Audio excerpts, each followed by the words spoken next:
26.1 couldn't have been easier to run in our affiliate. 26.2 could be, but it also could be worse. Imagine a barbell walking lunge. They did that.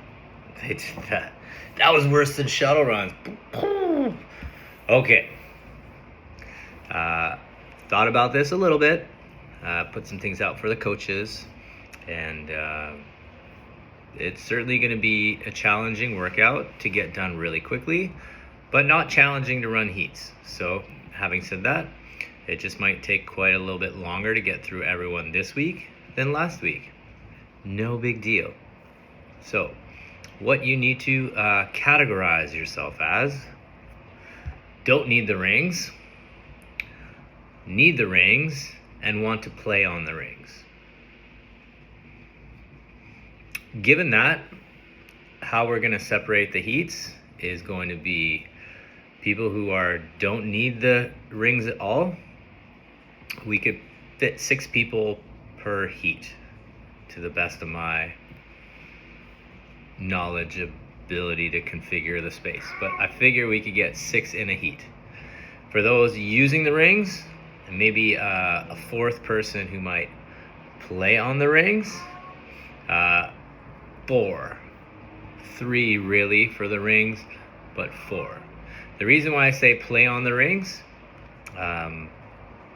is that you don't think you're going to get one, but you would like to just practice a little bit and see what happens. This is where the magic happens. So I'm not trying to deter you if you're that person. I want you to have rings.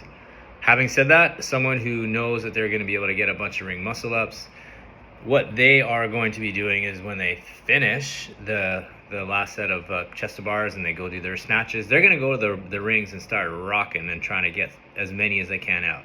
Those are going to practice.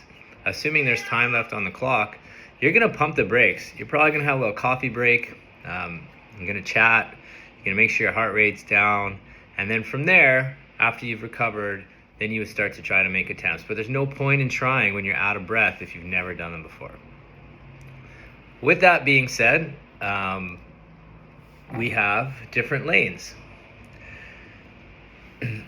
I say this a little bit, although in thinking back, I don't know that I've really pushed it a lot lately, but everyone kind of has their pull-up bar.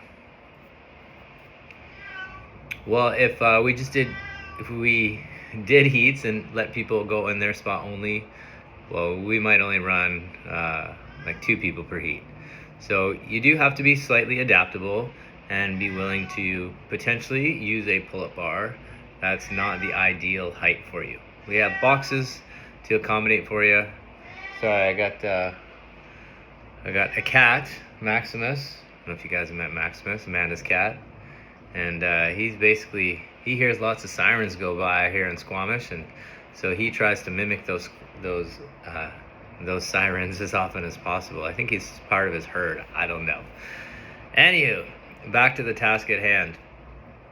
So, knowing which person you are, whether you need rings or not, whether you're going to play on them or you need them, that's important because that's going to determine what kind of heat you're in. The second part would be being willing to understand that it might take a little bit of time. It might not take that much more time. We had a lot of people do it last Friday. Looks like the signups are slightly less than last Friday.